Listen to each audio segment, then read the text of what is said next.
কালকে বলেছি বর্ডার খুলে দিন 15 মিনিটের জন্য বাংলাদেশ দখল করে নেব আমরা। পুলিশ লাগবে না, ফোর্সও লাগবে না।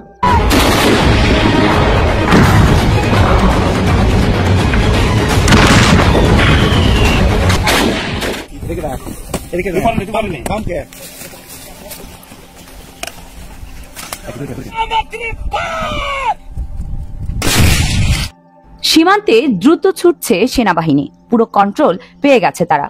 সীমান্ত এলাকায় পরিস্থিতি একেবারেই কঠিন হয়ে দাঁড়িয়েছে। আসসালামু আলাইকুম দর্শক, বর্তমানে বাংলাদেশের পরিস্থিতি এবং রাজনৈতিক শৃঙ্খলা কি তাই আলোকে আপনাদের সামনে বেশ কিছু গুরুত্বপূর্ণ ভিডিও নিয়ে হাজির হয়েছি। সেই ভিডিওগুলো দেখলে আপনারা রীতিমতো অবাক হয়ে যাবেন। তাই আমি আর দেরি না করে চলে যাব মূল ভিডিওতে যাওয়ার আগে যারা আমার চ্যানেলটি সাবস্ক্রাইব করেছে তাদেরকে অসংখ্য ধন্যবাদ।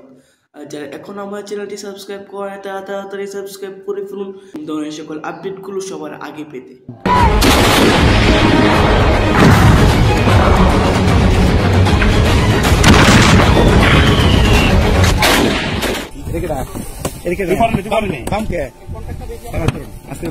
বেশি দূরে দিব না, কাছে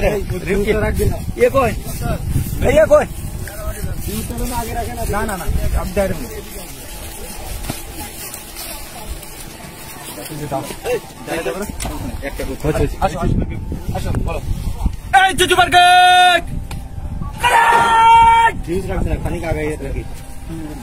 হ্যাঁ গুড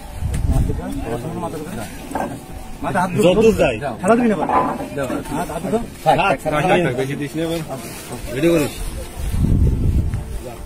বাদি নিবি, বাদি নিয়ে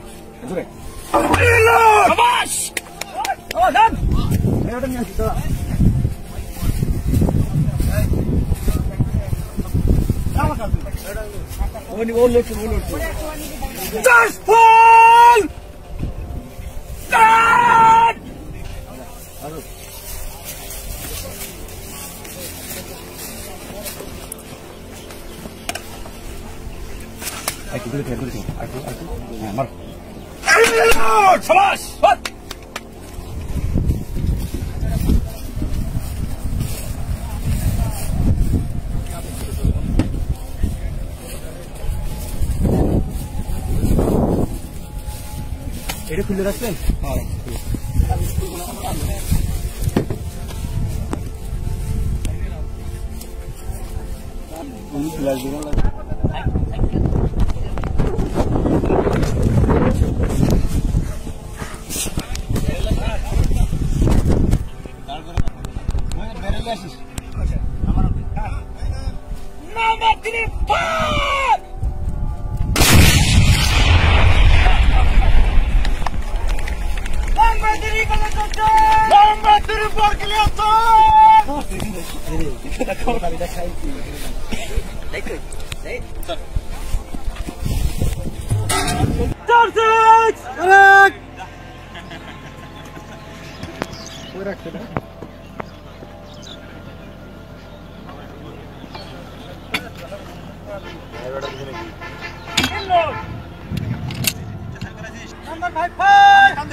সীমান্তে দ্রুত ছুটছে সেনাবাহিনী, পুরো কন্ট্রোল পেয়ে গেছে তারা।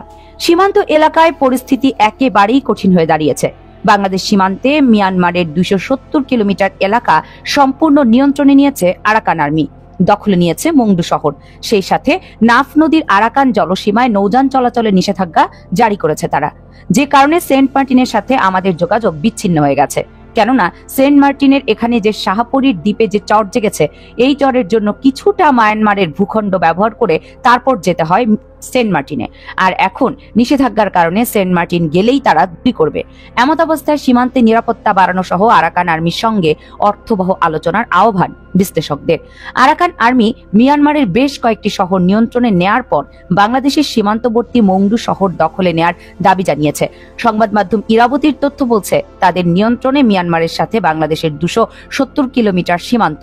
আরাকান আর্মি মে মাসের শেষ দিক থেকে মংডু আক্রমণ শুরু করে, আর সীমান্তবর্তী এই শহরের সম্পূর্ণ নিয়ন্ত্রণ পেতে 6 মাস সময় লাগে গোষ্ঠীটির। ইরাবতীর তথ্য বলছে, আরাকান আর্মি এখন বাংলাদেশের সীমান্তবর্তী মিয়ানমারের 3টি শহরের নিয়ন্ত্রণ নেয়ার দাবি করছে, যেগুলো হচ্ছে রাখাইন প্রদেশের মংডু, বুথিনডাং এবং চীন প্রদেশের পালেতোয়া, যেখানে ভারতের সীমান্তও রয়েছে। এমন অবস্থায় রোহিঙ্গা সংকট আরো ঘনীভূত হওয়ার শঙ্কা বিশ্লেষকদের। বাংলাদেশ সীমান্তের কাছে প্রায় 270 কিলোমিটারের একটা দীর্ঘ সীমান্ত এলাকার সম্পূর্ণভাবে ক্ষমতার ব্যালেন্স পরিবর্তন হয়ে গেছে। আন্তর্জাতিক কোনো নিয়ম নীতি এই 270 কিলোমিটারের এখন কিন্তু প্রযোজ্য নয়, কারণ যারা এই জায়গাটা দখল করেছে তারা আন্তর্জাতিক নিয়ম নীতির কোনো তোয়াক্কা করে না। সরাসরি তাদের স্বার্থ বা তারা যার প্রক্সি হিসেবে কাজ করছে তার অর্ডার পালন করার জন্য সর্বদা প্রস্তুত রয়েছে।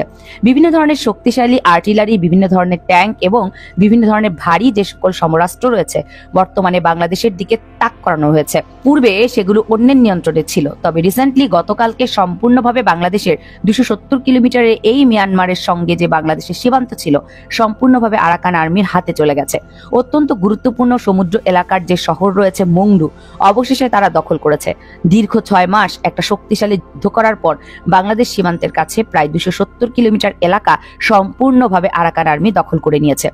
আরাকান আর্মির পক্ষ থেকে যেমনটা দাবি করা হচ্ছে, রোববার সকালে জান্তার যে সীমান্ত এলাকার সব থেকে শক্তিশালী বাহিনী রয়েছে বর্ডার গার্ড পুলিশ ব্যাটালিয়ন, এর 5 নম্বর যে ব্যাটালিয়ন রয়েছে তাকে লক্ষ্য করে হামলা চালানো হয় এবং এই ঘটনায় মংডু শহরের বাইরে তারা অবস্থান করছিল। অবশেষে তারা সেখান থেকে পালিয়ে গেছে এবং যে সকল রোহিঙ্গারা যুদ্ধ করেছিল মিয়ানমারের আর্মির পক্ষে তারা কিন্তু বাংলাদেশ সীমান্ত দিয়ে বাংলাদেশে প্রবেশ করেছে। মিশনের ডিটেলস সম্পর্কে যেমনটা রাখাইনের গণমাধ্যমের প্রতিবেদনে নিশ্চিত করা হয়েছে, মংডুতে লড়াইয়ের পর সোমবার আরাকান আর্মি মিলিটারি অপারেশনের দর্শক, আমি আশা করছি আপনারা সকলেই আলোচনাগুলো শুনেছেন এবং এই আলোচনাগুলো নিয়ে যদি আপনার কোনো মন্তব্য থেকে থাকে অবশ্যই কমেন্ট বক্সে জানাবেন।